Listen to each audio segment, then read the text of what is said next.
Hello everyone, I hope you're all safe and sound. I'm back again with another video, and in this video let's learn about a drug named aspirin.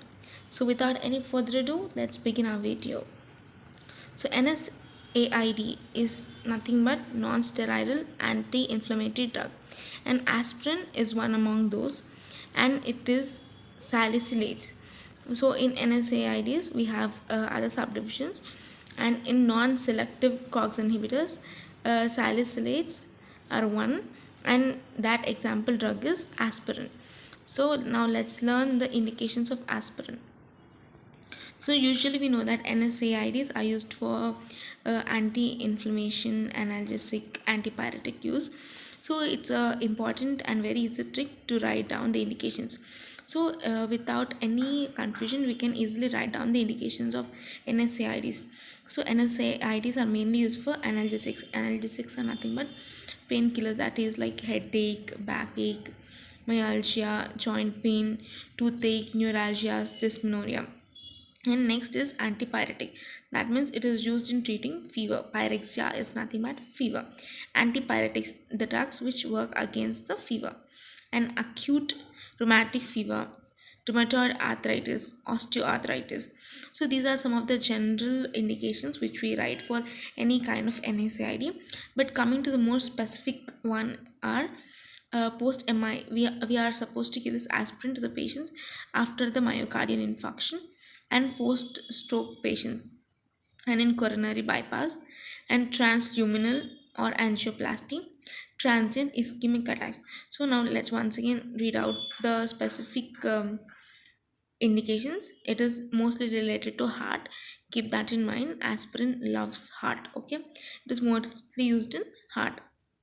So it is given to the patients in post MI and post stroke, coronary bypass, transluminal angioplasty, transient ischemic attacks. Okay, so every time whenever we learn about a drug, first let us know what it is, which kind of classification it belongs to, and then let's go for indications. And contrary to the indications, always a contraindication. So now let us learn the contraindications. So this aspirin is not to be administered in the patients having gastric and duodenal ulcers, hepatic and renal disease, hemophilia, bleeding, and in patients who are on anticoagulants. And hypertension. Hypertensivity is a very common thing you can read. So the thing which you have to remember is GI, hepatic, renal disease, and the specific one are you're not supposed to give this to the children. Okay, below 12 years. And coming to the pregnant women, third trimester of pregnancy, this should not be allowed. So coming, we have learned about the classification, indication, and contraindication. Let's learn about the side effects. So to remember the side effects, we have a mnemonic. So we know that we are learning about aspirin. So what are the alphabets of aspirin? Yes, they are ASPIRIN.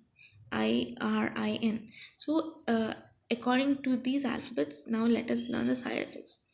So coming to the side effects, A stands for asthma, S stands for salicylism, P stands for peptic disease or platelet coagulation, I stands for intestinal blood loss, R stands for race syndrome, and I stands for idiosyncrasy. It is nothing but an allergic reaction, and N stands for noise, that is tinnitus. So let us once again look at the side effects. I hope it is very clear to you. Aspirin, ASPIRIN, write down the spelling of aspirin alphabetically, and then what do you do with the first word? A starts with asthma, S for salicylism, P for peptic ulcer disease, and I for intestinal blood loss, and R for race syndrome, and I for idiosyncrasy, and N for noise, that is tinnitus. And the other general side effects are epigastric distress, dizziness, and dim vision, vertigo, confusion. So these are some of the general things.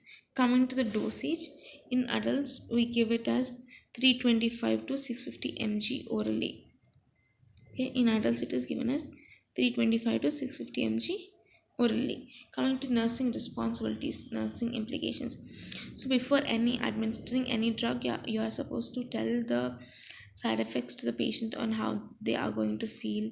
So if we don't explain those to them, they may not be having the knowledge on what kind of experiences they are going to experience after taking that medicine, and they may get panic, and they may think it in a different way. So it is our responsibility to tell them what kind of side effects are going to have after taking these medications, okay. And we have to tell about the toxicity and overdose. We have to ensure that the patient is taking the right amount of dose, so that that will not lead to any kinds of toxicity, overdose, and other side effects. And caution to patient to avoid use of alcohol, okay. So you have to tell the patient not to use alcohol, and to minimize gastric irritants, okay. So these are some of the specific nursing implications which we are supposed to give to the patient and nurses.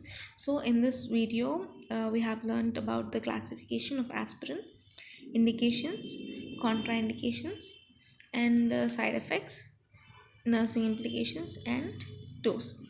So I hope this video is clear to you, and if you have any queries, or if you want me to do a video on any specific topic, do comment it below, and I'll try to put that video in front of you as soon as possible. Please do like, share, and subscribe to this channel. Thanks for watching.